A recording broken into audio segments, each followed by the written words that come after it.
Ini saya buka di sini, jadi saya Bang Andri sudah berkawan berapa ya, mungkin 3 tahun. Dan saya masuk Jakarta ini merupakan kelinci percobaannya Bang Andrinov. Ini serius, ini benar. Karena yang ke Solo pertama kali mendorong saya dari belakang ya beliau ini. Saat itu saya terus ngomong nggak mau, saya ngomong gitu terus. Tetapi beliau memberikan kalkulasi. Saya tetap nggak mau diberi kalkulasi, nggak mau. Dan terakhir karena ditugaskan, ya akhirnya mau. Ditugaskan partai. Tapi memang pertama kali mungkin 2 tahun sebelum pilkada itu yang memberikan dorongan dan kalkulasi karena memang beliau ingin ada sebuah kelinci untuk uji coba dengan dengan model yang berbeda. Saya lupa model apa, tapi diberi 2 tahun yang lalu, Mas ini model ini loh, nanti akan menjadi ini dan nanti efeknya akan ke sini. Saya pikir-pikir ya mungkin buat Bang Andrinov benar, tapi buat saya berat sekali. Tapi akhirnya itu sudah kejadiannya seperti sekarang, jadi kecelakaan, saya jadi gubernur, ya saya jalani. Selamat ulang tahun, Bang. Gibran bukan Jokowi 2014, bukan Jokowi 2012, dan juga bukan Jokowi 2010. Dia sangat belum layak untuk promosi terlalu tinggi. Ih, ngeri. Promosi berlebihan bikin bangsa ini rugi. Aduh, keras banget tuh. Nah, makanya gue mau nanyain. Bang, ini bener ya? Nyebut nama lagi. Oh iya bener, iya. Ya, karena Maksudnya apa nih Bang? Gimana nih? karena ini kan urusan besar ya, urusan bangsa, urusan kelangsungan pengelolaan negara. Oke. Ya. Dan untuk hal itu kita nggak boleh basa-basi.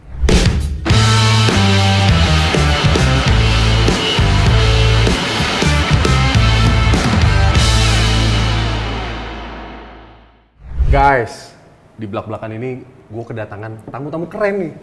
Nah, yang satu pentolannya Jasmev. Nah, pasti kalian tahu kan siapa? Nah, yang satu lagi nih mantan tim sesnya Pak Jokowi, kepala Bappenas. Udah deh, pokoknya gue kenalin ya. Di kanan gue adalah Mbak Didi. Hai, selamat Ya. hari gini. Nah, ini tamu utama kita nih Mbak Didi. Oh iya, siap. Adalah Mas Andrinov, Bang Andrinov. Hai. Ini Bang. mentor kita semua. Mentor ini. kita semua. Masih kaget atau enggak nih, Bang? Si jet lag. Iya, makanya. Mau yang jujur atau Nanti dulu makanya. Ini kita nostalgia dulu dong, flashback dulu dong. Kita kan mau memperkenalkan adik-adik nih, adik-adik milenial sama Gen Z nih. Iya. Ini Mas Andrinov siapa sih? Ini siapa nih? Si kepala Bappenas ini siapa? Iya. Gitu loh. Yuk, backgroundnya aja nih, backgroundnya, flashback dulu nih. Kedekatannya Mas Andrinov sama Pak Jokowi tolong ceritain ke kita-kita dong, ke adik-adik dong. Oke. Ini gimana nih? Itu dulu berkaitan dengan kebutuhan untuk mencari pemimpin di DKI. Ah, itu tanggal berapa? Mungkin bukan tanggal ya, tahunnya. Tahun Pilgub DKI itu kan 2012. Ya. Oke. Nah, kalau mencari calon pemimpin tentu 2 tahun sebelumnya. 2010 ya, Wah, Bang. 2010 ya? Iya, kita masih unyu-unyu ya. Oh iya. Kalau kita serius mencari orang yang kualifikasinya memang paling memenuhi syarat itu 2 tahun sebelumnya. Ya, karena nanti akan butuh waktu proses politik kan. Jadi 2010 saya berkenalan dengan Pak Jokowi. Siapa yang menghubungi? Wah, ini langsung ke Pak Andrinov nih, gitu loh. Nah, ya pertama kan saya punya ide yang memang sudah matang betul di kepala ya. Saya pokoknya ada kebutuhan untuk pokoknya Bang Foke ini nggak bisa nih, ya, diserahkan untuk melanjutkan kepemimpinan di DKI itu karena governance ini susah diubah karena Oke. persoalan Ini buat adik-adik nih, Bang Poki itu waktu itu incumbent. ya Iya kan? Incumbent gubernur DKI. iya, Ya. dan kuat Oh iya. didukung oleh banyak partai. Lintas partai ya. Ya, hasil surveinya juga tinggi, paling tinggi terus Oke. gitu. Nah, terus Pak. Tetapi kan saya sebagai pemerhati, pengamat kebijakan publik ya, tentu sangat terganggu lah, prihatin kalau sistem kepemimpinan dan tata kelola di DKI yang seperti dulu itu berjalan terus, itu uang triliunan hilang. Oke. Ya, itulah intinya begitu.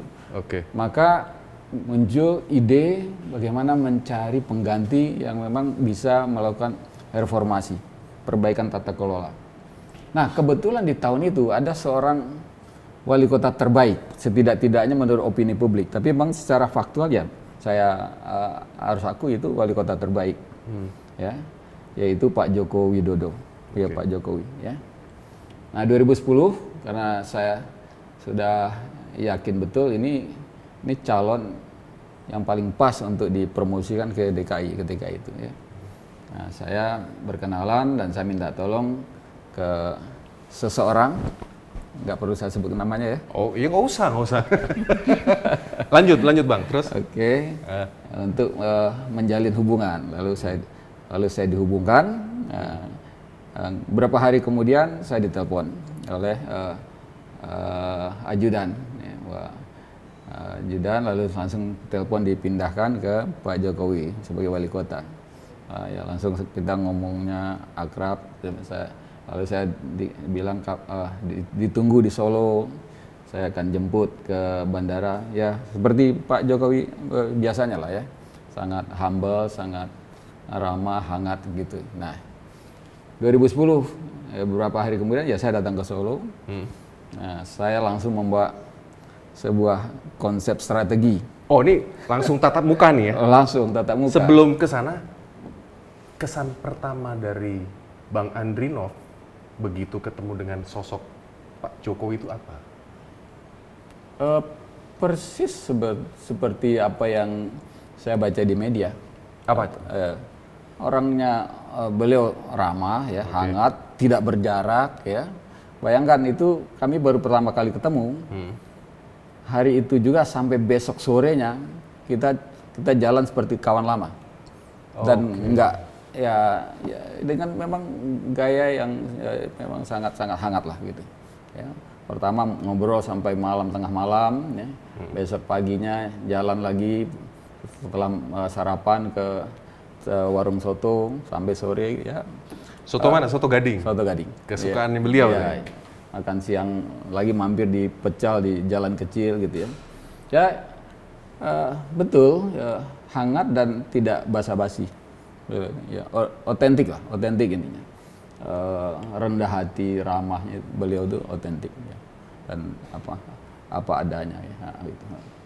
Itu dan kesan itu sih saya nggak berubah sampai 9 tahun 10 tahun ya. Kesan itu, memang beliau seperti itu ya? memang beliau seperti itu. Tidak Ya, berjarak. betul. Gitu. Ya kecuali ketika sudah jadi presiden tentu persoalan protokoler ya yang kemudian membuat hal tertentu harus dijaga kan begitu. Nah begitu awalnya ya saya ketemu lalu terjadi hubungan sharing gitu ya. Saya sering menyampaikan ide-ide, masukan-masukan, saran-saran ya. Waktu berjalan ya awalnya beliau ketika saya tunjukkan ini ada kebutuhan untuk mencari gubernur di DKI. Nah, beliau diam, habis itu ketika agak dipaksa untuk merespon, saya ini saya ini kan kelasnya kelas ketua RT, masa Jakarta yang besar begitu. Tapi itu saya lihat itu nggak basa-basi, emang ininya. Berarti itu periode terakhir di Solo ya? Baru kepilih untuk periode kedua itu. Oh kedua itu ya? Ya 2010 itu. Ya sampai kemudian berbulan-bulan kemudian juga begitu. Nah, ya, beliau nggak pede dan nggak inilah dengan tawaran yang dilihat begitu besar gitu kayak itu. Tapi saya konsisten meyakinkan untuk bahwa Pak Jokowi itu bisa untuk menjadi gubernur DKI karena masalah kota itu prinsipnya sama, ukuran besarnya aja, tapi urusan perkotaan itu kan sama. Saya bilang, oh iya ya, beliau bilang begitu, beliau jawab begitu. Nah itu ya kita komunikasi terus, kadang-kadang ya saya ke Solo, kadang-kadang pas beliau ada agenda Jakarta saya temuin, ikut dampingin, ya, ngikutin acara-acara beliau gitu. Nah, dan ya sampai akhirnya setahun kemudian muncul sikap baru. Saya ditelepon tiba-tiba ininya menanyakan, Bang, itu bagaimana kalau mau jadi gubernur DKI itu kan kita kan berhadapan dengan partai-partai. Beliau nih ya? Iya. Dari pihak beliau ya? Iya, setahun kemudian ya? Iya, saya terima telepon, lalu beliau ngomong, gimana cara ini? Gimana mau jadi gubernur DKI itu gimana caranya kita berhadapan dengan partai-partai, dengan DPRD? Nah langsung saya jawab, justru karena itu yang pas itu Mas Jokowi gitu saya panggil Mas Jokowi yang cocok karena Mas Jokowi nggak punya hutang budi dengan partai-partai dan DPRD itu, jadi nggak ada beban untuk melakukan perubahan-perubahan. Nah sementara kalau Bang Foke udah terikat ya dengan hubungan-hubungan transaksional ya, udah punya hutang budi ke partai-partai. Quote unquote nggak ada dosa lama ya, iya kan? Ya. Sementara agenda untuk DKI ini emang harus mereformasi. Saya bilang, oh iya ya, saya ingat jawabannya begitu. Oh iya ya, udah gitu. Nah saya mau baca, wah ini ada berubah nih, mau apa? Ikut skenario maju ke Jakarta, gitu kan? Nah udah. Kelihatannya habis itu berkembangnya memang ke arah itu. Oke, berhenti di situ. Nah, ini Mbak Didi kan bukan orang baru juga nih sama Pak Jokowi, iya kan? Iya. Nah, ini ceritanya gimana sih Mbak? Ya sebenarnya. Sebelum kita gali nih Bang Andrinov lagi nih. Ya. Jadi sebenarnya awalnya ya sama ya ketika Pak Jokowi mau ke Jakarta, tapi mungkin lebih lama Bang Andrinov karena Bang Andrinov sejak 2010. Kalau saya itu 2011 lah ya, karena kebetulan saya dari Solo, keluarga dari Solo. Jadi ketika Pak Jokowi itu punya rencana mau ke Jakarta, ya saya ikut mengkampanyekan prestasi Pak Jokowi yang di Solo. Waktu itu kita di Twitter ya Bang. Bang Andrinov juga banyak Twitter, gitu ya beropini di Facebook, di Twitter. Nah, saya juga ikutan waktu itu. Nah akhirnya Pak Jokowi ke Jakarta.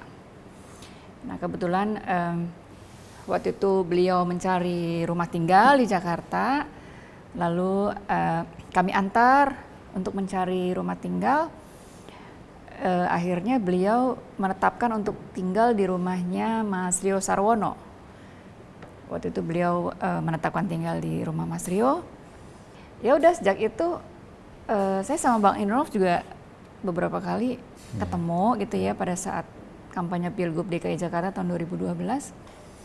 Tapi memang waktu itu Pak Jokowi memang masih apa ya, karena dari Solo ke Jakarta itu temennya belum banyak ya Bang ya. Jadi bukan anak gaul Jaksel. Belum gaul. Iya, bukan anak Jaksel ya. Jadi ya gitu. Nah akhirnya banyak hal yang kita lihat dari Pak Jokowi itu benar-benar genuine sih. Pak Jokowi yang sederhana, Pak Jokowi yang egaliter, itu benar-benar ada di sosoknya Pak Jokowi. Dan kita sangat ingin Jakarta baru itu memang punya pemimpin yang seperti Pak Jokowi. Gitu. Wah ini tokoh baru nih, iya kan? Tokoh baru yang anomali loh. Oh, nah. Dari si incumbent itu kan, iya, pada waktu itu ya? Pada waktu itu. Oke, Mbak, sekarang kita gali lagi sama Bang Andrinov. Iya, Abang. Terserah. Bang Andrinov waktu itu Mbak Didi mau nanya apa? Iya. Tanyain. Nah, yang aku tahu kenapa Bang Andrinov itu menjadi salah satu tokoh ya yang membawa Pak Jokowi ke Jakarta adalah pertemuannya Bang Andrinov itu ditulis secara apik dalam sebuah jurnal. Waktu itu kita masih BlackBerry ya Bang ya, belum. Jadi ya Mas tahun itu kan masih BlackBerry. Bener. Dan tulisan Bang Andrinov itu viral sampai akhirnya kalau nggak salah dimuat di media nasional ya Bang ya. Mungkin Bang Andrinov lebih ingin itu mencerita saya lebih detail. Posting di Facebook. Facebook ya. Lalu dari situ nyebar ke mailing list dulu masih Iya, mailing list ya. list. Itu saya lihat wah muncul di mailing list itu viral ke berbagai Zaman Friendster. Iya, Mas Friendster. Iya. Oke, Nah, terus sampailah ke semua pihak gitu ya. Karena memang kalau sebelumnya masyarakat itu nyaman tahu wah ini Pak Jokowi sukses mindahin pedagang kaki lima dan hanya beberapa hal. Tapi dengan hasil observasi saya ke Solo lalu saya ceritakan dengan hitung-hitungan itu memang beberapa hal baru orang jadi tahu tentang apa kelebihan-kelebihan Pak Jokowi itu. Nah itu bahkan ada satu lembaga institusi berawal dari situ menominasikan beliau jadi tokoh nasional dari lembaga itu, anugerah tokoh nasional ya.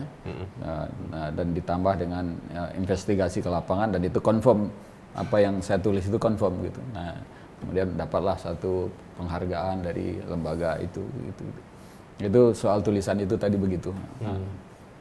Tapi memang ya kalau baca tulisannya Bang Andrinov tuh kita seperti terhipnotis loh. Buku-bukunya juga kan Bang Andrinov banyak nulis buku gitu ya. Jadi ketika seorang akademisi, karena Bang Andrinov kan pengajar di FISIP UI ilmu politik. Iya, pemikir beliau nih. Iya, akademisi tulen gitu ya. Menulis kisah tentang seorang kepala daerah di Solo gitu ya, daerah ya waktu itu belum terlalu maju seperti sekarang. Itu yang sangat original gitu ya tulisannya dan orang akhirnya curious siapa sih ini Joko Widodo aka Jokowi gitu. Dari yang siapa sih ini? Jadi malah curious berkat, karena tulisan itu. Terus Jadi berbondong-bondong lah nih media akhirnya datang ke Solo meliput Pak Jokowi. Ini bener-bener nih tangan dinginnya Bang Andrinov nih awalnya. Gitu. Karena berkat tulisan Bang itu. Andrinov ini jadi media darling dong beliau. Iya Kan? Iya, awalnya seperti Ya itu. karena faktor beliau juga ya. Iya. Nah menurut Bang Andrinov ini pada waktu itu kepemimpinan Pak Jokowi itu seperti apa sih? Ada beberapa hal yang kepemimpinan yang unggul ya, yang tidak ditemukan di banyak kepala daerah. Beliau ini betul-betul seorang pendengar yang baik untuk mengerjakan sesuatu yang bermanfaat. Itu kesan itu saya dapat dan juga dari yang saya amati. Misalnya soal pedagang kaki lima itu kan cara yang memang ideal ya, cara membuat masyarakat berubah. Dengerin dengan sabar ya. Saya nggak tahu persis itu berapa kali, tapi klaimnya kan 53 kali gitu. Konon tapi, itu ya? Konon begitu. Konon. Tapi ya anggaplah mungkin cuma 20 kali, tapi itu luar biasa. Iya, luar biasa. Ya, dan itu nggak ada pemimpin yang mau mengerjakan seperti itu, sehingga betul-betul masyarakat itu menjadi spontan ya, kalau komunitas menjadi secara spontan mau diajak untuk berubah gitu. Nah itu terjadi untuk beberapa hal, termasuk untuk memindahkan masyarakat yang tinggal di bantaran Kali Bengawan Solo ya, untuk ya tentu dengan kombinasi kebijakan insentif dan segala macam gitu. Nah ini nggak banyak kepala daerah terutama memimpin kota ya, para pemimpin kota, wali kota yang memang itu urusan masalah utama, soal pedagang kaki lima, soal penghuni bantaran kali ya, bangunan liar dan sebagainya gitu. Nah ini di situ saya terkesan wah ini cocok ya untuk ngurus Jakarta, walaupun Jakarta itu besar berat, tapi secara metode ini yang benar. Jadi karena metode yang diterapkannya itu yang ada di kepala beliau itu dan diterapkan itu yang membuat saya yakin ini orang cocok untuk memimpin Jakarta. Gimana Mbak Di? Apa? Penasaran Iya. apa? Mau tanyain apa? Sebenarnya Keluarin unek-uneknya keluarin. kita tuh ngefans sama Pak Jokowi tuh pada saat Pak Jokowi masih di Solo memang. Karena aku sering pulang kampung ya ke Solo. Wong Solo? Iya. Oh, sama saya. Sama ya? Oh, iya. Nah, terus? Tos dulu. Kok malah rooming? Jadi Ya, terus kan lanjut. kalau Bang Andrinov kan orang Minang ya. Iya. Nah, Makanya udah. panggilnya udah Abang. Abang. Saya orang Solo. Oh, Solo. salah. Ada K-nya. Oh. Sulawesi. Oh. Nah, Terus? jadi kalau kita yang bicara karena kita orang Solo, ya udahlah ya lo orang Solo gitu. Tapi ketika yang bicara Bang Andrinov kan tentu orang akan penasaran gitu. Bang, waktu itu ada nggak rencana Abang tuh untuk abis Pak Jokowi jadi gubernur, nanti kita dukung lah ya untuk jadi presiden gitu pada saat itu? Belum ada ya? Di dalam paparan saya itu, ya, itu udah sampai ke situ. Wah, hebat banget ya. Dan itu yang Gokil. ya beliau ungkap kok ketika 2012 kan. Itu tahun berapa tuh paparannya? 2010. 2010. Oh. Itu saya buka laptop, saya ceritain, saya tunjukin. Jadi ini sukses nanti gubernur DKI. Ya, Ini hot news nih guys. nah, Dengerin. orang yang sukses mimpin DKI itu calon terkuat untuk calon presiden. Iya. Begitu. Iya. Nah itu. Kalau berhasil ya Bang? Iya, kalau berhasil itu akan menjadi calon presiden yang terkuat. Dan itu diungkap. Ke beliaunya? Beliau cerita di dalam satu acara di Gedung Juang, acara saya gitu. Beliau ngasih sambutan gitu, itu sudah terpilih jadi gubernur. Beliau cerita ngaku di publik. Ini saya buka aja terus terang ya, sini saya ngomong apa adanya. Saya ini kelinci percobaannya Bang Andrinov ini.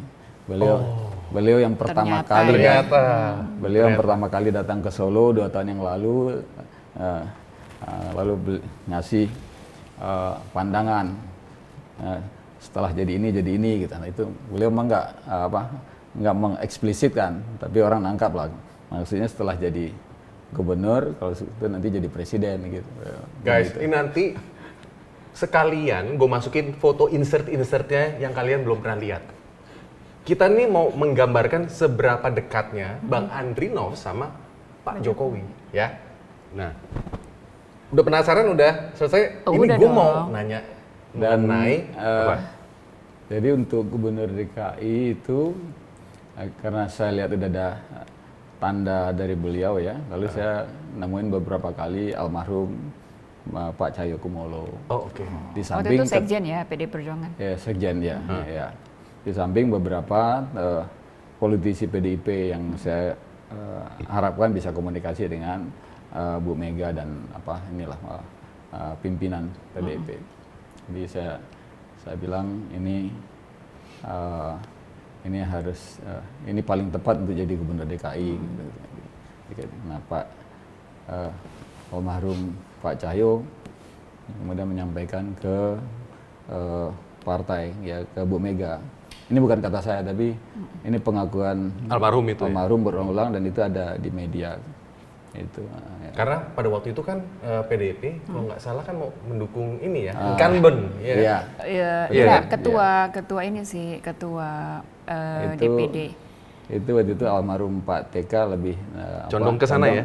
Bukan, ya memang sudah ini ke Bang Foke. Oh, Pak Bang Foke. Foke sama pasangannya kan kalau nggak salah Pak Adang Ruhyatna. Nah, iya, itu.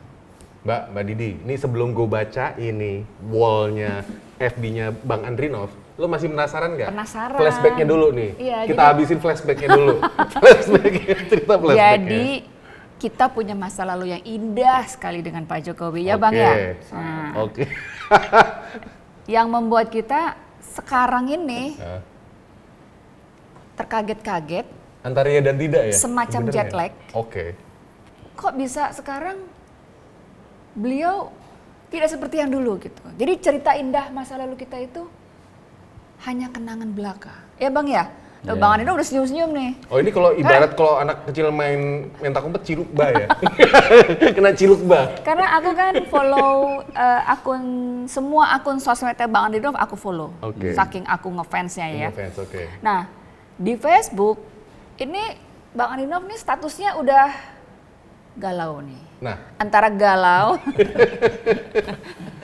nah. sama lagi gelisah, Atau patah hati. Oke. atau kemerungsung ya orang Jawa Oke. bilang kemerungsung. Itu nah kita mesti ini nih, Gue bacain dulu ya. Oke, ada iya ya? dong, ini gue bacain Oh, iya, nih. iya, Ini yang mana, sengaja nih. Oke. Makanya nih, gue mau tanyain ke sebelah.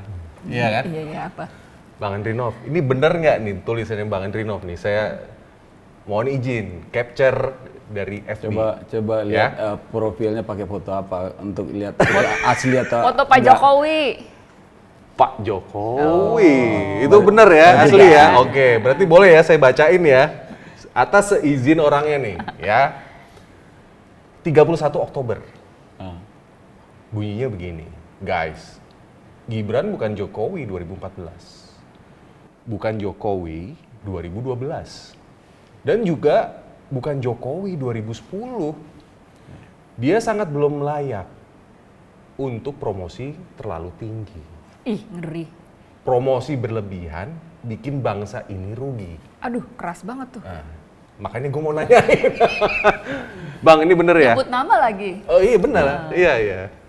Ya karena Maksudnya apa nih Bang? Gimana nih? karena ini kan urusan besar ya, urusan bangsa, urusan kelangsungan pengelolaan negara. Oke. Ya. Dan untuk hal itu kita nggak boleh basa-basi. Iya benar. Nah, ya saya juga menulis di pernyataan yang lain ya. Intinya ke soal bagaimana seharusnya kita mendapatkan pemimpin. Ya. Bagaimana cara mendapatkan pemimpin untuk levelnya nasional. Oke. Saya sering bilang ya untuk seseorang yang mau dijadikan sebagai calon presiden atau wakil presiden setidak-tidaknya sudah berpengalaman mengurus memegang urusan kepemimpinan selama 20 tahun. Oke. Ya, yang berhubungan dengan urusan publik. Ya, bukan loncat dari pemimpin perusahaan atau organisasi masa apa langsung enggak gitu. Karena dari situlah pematangan diri, penumpukan pengetahuan tentang bagaimana mengurus negara didapat. Nah, Pak Jokowi ketika saya punya ide untuk menawarkan ke beliau maupun kepada yang punya partai atau orang yang ada di partai untuk jadi wali kota, saya mengajukan tesis begini, bahwa gubernur itu harus berasal dari bupati atau wali kota terbaik. Ada merit sistemnya ya? Ya. Oke. Jadi prosesnya itu, kita kalau ingin dapat gubernur yang bagus, itu suruhlah berkompetisi beberapa bupati atau wali kota terbaik untuk merebut posisi itu. Karena jelas mereka sudah teruji, ya masyarakat sudah tahu. Kalau umpamanya ada yang informasi yang nggak benar itu, masyarakat akan diluruskan. Ada misalnya klaim-klaim yang berlebihan, nanti masyarakat akan, karena mereka bertahun-tahun berinteraksi dengan masyarakat, melayani masyarakat. Jadi bisa divalidasi ya kompetensinya, integritasnya segala macam. Nah, gubernur itu harus berasal dari bupati wali kota terbaik.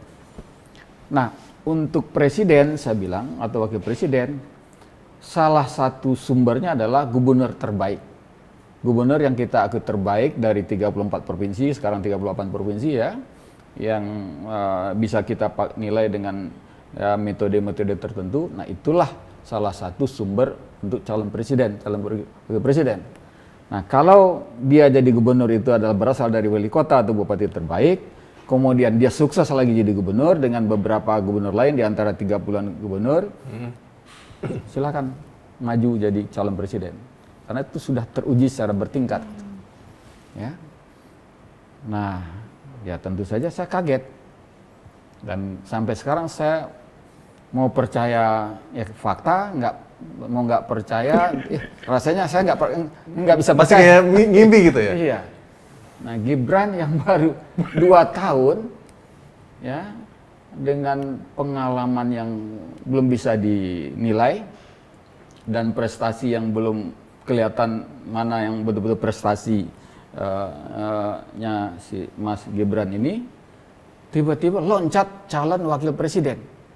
Nah, buat saya ya, saya sebagai akademisi, pengamat kebijakan publik, memikirkan soal kepemimpinan, wah ini nggak benar. Ya, ini nggak benar. Ini harus dicegah gitu. Sehingga ya saya ketika mulai diyakinkan oleh beberapa pihak bahwa ini serius, saya kirim secara tertulis seperti biasa saran ke beliau, ke Pak Jokowi, dan saya yakin itu dibaca. Yang isinya itu ya mirip-mirip dengan yang disampaikan oleh tokoh yang lain atau kelompok tokoh yang lain. Ini berisiko. Kita akan mengorbankan masa depan bangsa kita, gitu. Nah, saya makanya begitu ternyata ini kenyataan, ya tentu saja saya bisa menyampaikan langkah selanjutnya, yaitu menyampaikan secara terbuka, ya, karena secara tertutup dia saya sampaikan, ya, ternyata nggak seperti yang saya harapkan responnya, ya saya punya tanggung jawab secara intelektual, saya punya tanggung jawab terhadap masyarakat. Surat cinta terbuka lah ya. Ya, jadilah dia surat cinta terbuka. Gitu. Nah, ya, lalu saya tulis ya berulang-ulang gitu bahwa gini cara mendapatkan pemimpin, kalau nggak gini ya risikonya ya pengorbanannya besar sekali gitu. Dan menurut Bang Andrinov ini tetap dijalani? Walaupun Pak Jokowi sudah membaca tulisan Bang Andrinov, Ya, sampai sekarang ini ya, yang kita podcastan ini, kenyataannya seperti apa? Kenyataan sudah jalan kan? Tetap ya? Sudah resmi ke KPU, sudah sah sebagai, ini udah dapat nomor, dapat nomor 2, yang lain dapat nomor 1, ada yang dapat nomor 3, jadi sudah secara. Jadi ibarat Pak Jokowi itu punya teman baru, teman lamanya itu udah dicuekin, gitu. Bodo amat, gue udah punya teman baru, lu siapa ya gitu. Jadi masukan-masukan dari sahabat lamanya itu nggak ada yang didengar kayaknya, gitu.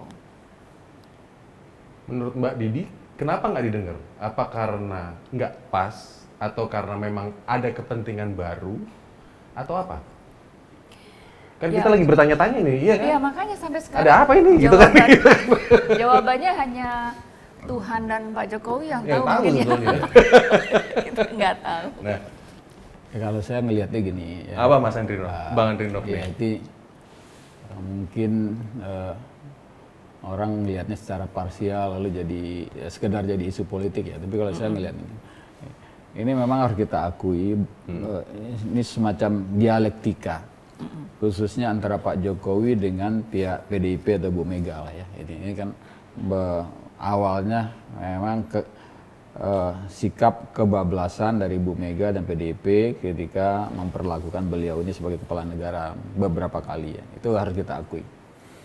Nah, tetapi saya tadinya kan membayangkan ya kalau seandainya Pak Jokowi menyampaikan pesan ketidaksukaan atau ingin mengoreksi, kemudian pesan itu sudah sampai ya, dan pihak Bu Mega dan Mbak Puan atau yang lain-lain di PDIP itu menyadari itu dan kemudian sudah berubah, harusnya masalah ini selesai dengan baik dan tetap beliau-beliau ini ya berjalan bersama-sama begitu ya. Nah, ketika ternyata nggak begitu, ya, ya saya antara heran dan menyayangkan juga, ya. Nah, kemudian tentu saya harus cari kenapa, ya, kok bisa begini, gitu ya. Apa iya ini bukan sesuatu yang bisa dimaafkan, kemudian kalau sudah ada koreksi lalu kembali lagi jalan sama-sama, itu yang tadi saya pikir.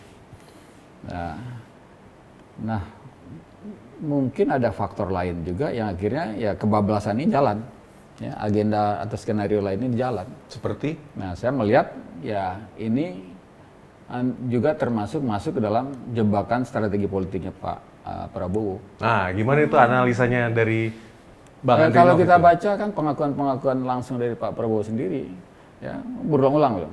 Oh, ya memang di satu sisi itu adalah pujian, apresiasi, pengakuan terhadap cara kerjanya Pak Jokowi ya, memang untuk membela rakyat, semata-mata untuk melindungi rakyat gitu kan. Tapi bersamaan dengan itu sering terlontar juga, saya sudah 2 kali kalah, Bapak guru politik saya. Gitu. Itu implisit beliau ini ingin menang dengan cara lain, ya, mengubah strategi. Dan itu kelihatan memang cara untuk menang untuk tidak kalah lagi bagi Pak Prabowo adalah yang merangkul kekuatan Pak Jokowi, bukannya Pak Jokowi, tapi kekuatan Pak Jokowi. Kekuatan Pak Jokowi ada relawannya, simpatisannya, kemudian fans anak-anak beliau gitu. Nah karena itu Pak Prabowo ya betul-betul nunduk, betul-betul melayani, memuji-muji, menyanjung-nyanjung Pak Jokowi dan keluarga. Yeah. Kalau saya ngeliat gitu, ini namanya jebakan strategi Pak Prabowo. Jebakan Batman. Ya. Nah, Berarti Pak Jokowi masuk ke dalam jebakan Jebakan Batman-nya. Batman. Iya, Jadi jadi kondisi- endorser sekarang jadi endorser. jadi Gitu ya. kondisi emosional keluarga Pak Jokowi, ya itu ya ketemu dengan strategi barunya Pak Prabowo. Berarti nih Bang Andrino, sama aja nih kayak diibaratkan nih botol ketemu tutup. Botol ketemu tutup, Tutup. dan ketemu lagi tatakannya. Tatakannya, wah, berarti benar dong. Tatakannya itu maksud saya gini. Gimana gitu? Jadi memang ada juga teori yang memang layak dipakai ketika tahun 2014 ya, yaitu namanya teori momentum. Oke. Ketika itu sebetulnya ada syarat yang kurang untuk mengajukan Pak Jokowi sebagai calon presiden. Karena jadi gubernur DKI-nya kan belum tuntas 1 periode. Iya. Tapi memang nggak ada pilihan lain ketika itu. Ya, dilihat dari calon-calon yang ada ya. Nah, ketika itu kita harus memilih yang terbaik dari yang apa adanya. Begitu. Tunggu dulu. Ini saya mau ketawa nih. Yang terbaik dari yang apa adanya. Iya. Dan kenyataannya, kalau menurut saya, Pak Jokowi Itu sekarang malah memilih yang 4L. Lo lagi. Iya kan, di kertas suara itu. Ya itu bedanya ya. Nah itu gimana? Itu analisanya Jadi gimana? maksud saya gini, memang dalam setiap kompetisi dengan kelemahan sistem politik dan sistem kepartaian kita, demokrasi kita ini belum bisa menghasilkan calon-calon yang betul-betul calon terbaik. Oke. Ya. Maka istilah mencari yang terbaik dari yang terburuk itu masih berlaku. Ya. Nah itu terjadi juga di tahun 2014, ya gitu. Nah itu dinamakan dengan teori momentum. Oke. Karena ketika itulah momennya. Kalau nggak diambil, ya kemungkinan di periode berikutnya belum tentu peluang itu datang bagi Pak Jokowi itu jadi presiden atau bagi PDIP ketika itu. Ya udah, ya kita akhirnya memaklumi, ya. Walaupun Jakarta baru diurus 2 tahun, ya. Ya udah ini langsung naik. Tapi ini beda dengan Gibran, ya, yang dari wali kotanya belum selesai, apalagi mencicipi urusan ngurus provinsi atau gubernur, ya, terus langsung wakil presiden. Nah, masuk nggak ini dengan tesisnya Bang Andrinov, teori momentum? Kan masih momentum nih. Itu tadi tatakan itu. Makanya kan, Ya kan ada tadi istilahnya tutup mumpung ketemu botol. saya masih jadi presiden, Tutup ketemu botol, ketemu lagi, ingat lagi teori itu. Gitu. Tapi gimana Bang, Mbak? Dugaan. ini kurangnya. Tapi itu lebih artinya apa? Itu lebih kepentingan pragmatis, ketemu. Iya, Ya. benar. Nah, beda dengan ketika kita menginginkan pencalonkan Pak Jokowi untuk DKI itu beda. Iya. Ada jelas tujuan idealnya itu ada, idealismenya itu ada. Kepentingan lebih besar itu ada. Kalau sekarang apa? Belum ada pragmatis itu tadi Sekarang ya. sebaliknya, ya, mengorbankan kepentingan lebih besar. Ya maaf aja, ini istilah ini mungkin pertama kali ini ya. Ini pasangan pemimpin karbitan. Ya. Jenderal Karbitan zaman Orde Baru ketemu dengan calon wakil presiden karbitan. Ini pernyataan yang terkeras kedua setelah gue baca Tempo. Oh, Iya kan? ngeri ya, Tempo tuh Tempo ya. keras juga tuh. Iya Iya sih. kan? Jenderal apa itu sama Ya gitu. itu. Nah, ini keras juga nih. Keras ya. Tapi Bang, kalau kita lihat ini gara-gara presidensial threshold yang 20% nggak sih kita jadi kekurangan anak-anak muda yang qualified gitu untuk bisa masuk ke level nasional? Ya kalau dilihat dari sistem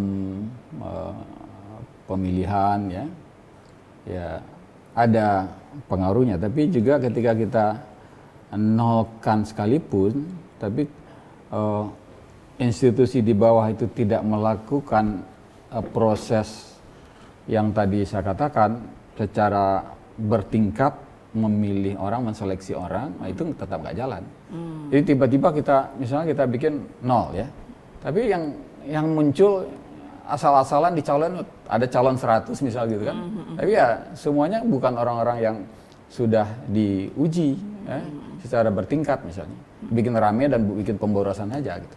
Iya sih. Jadi sebetulnya apa yang saya tawarkan itu untuk diterapkan oleh partai-partai politik. Ya, kalau itu diterapkan, ya, saya yakin nggak begitu ada urgensinya soal menghapus threshold yang 20%. Ya.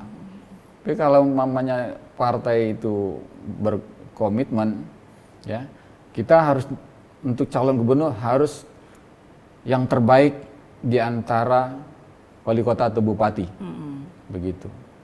Bahkan kalau untuk nyari bupati pun begitu, calon bupati, camat terbaik dan pemimpin-pemimpin ormas atau komunitas yang terbaik, begitu.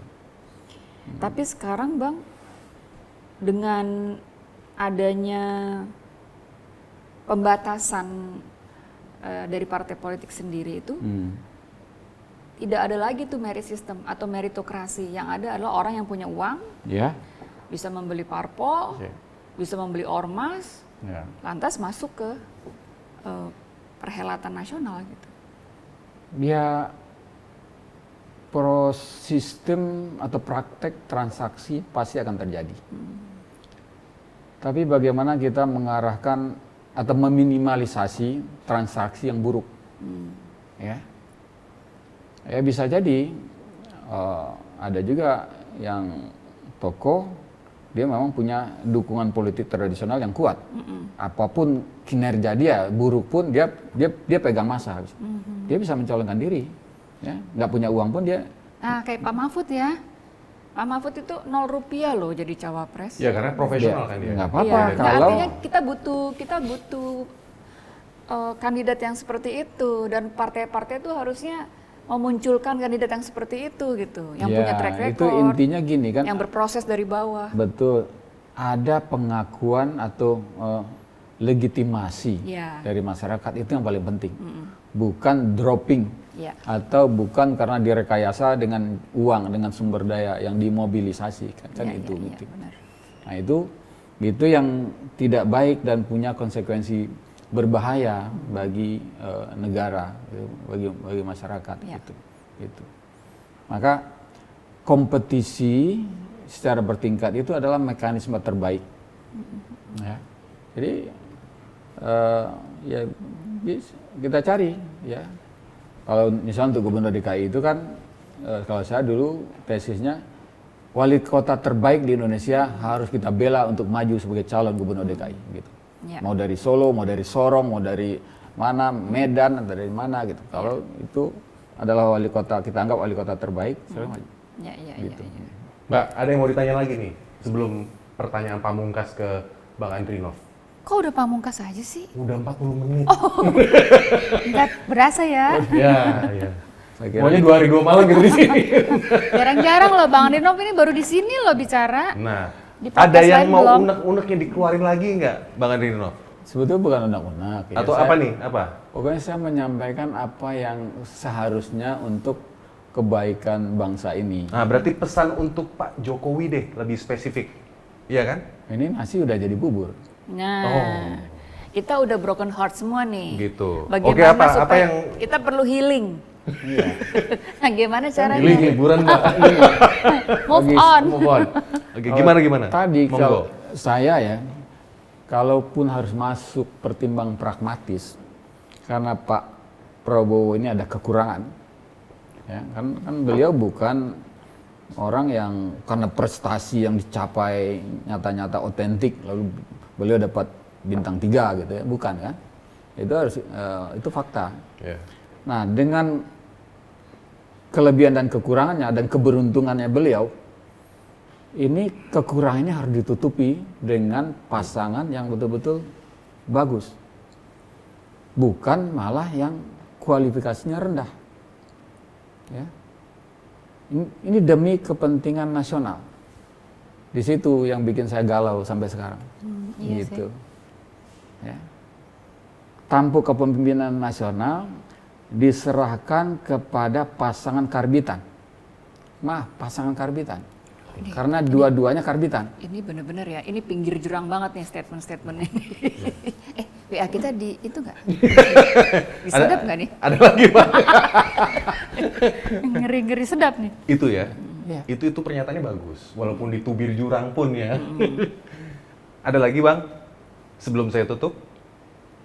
Ya saya cuma mau nyampein itu, walaupun akhirnya perlu 40 menit untuk nyampe. Tunggu Bang, ini ada spesial lagi. Ada disampaikan, mau di yang mana, kamera mana? Ya, ini. Kalau ada unek-unek apa pesan-pesan untuk Pak Jokowi? Monggo.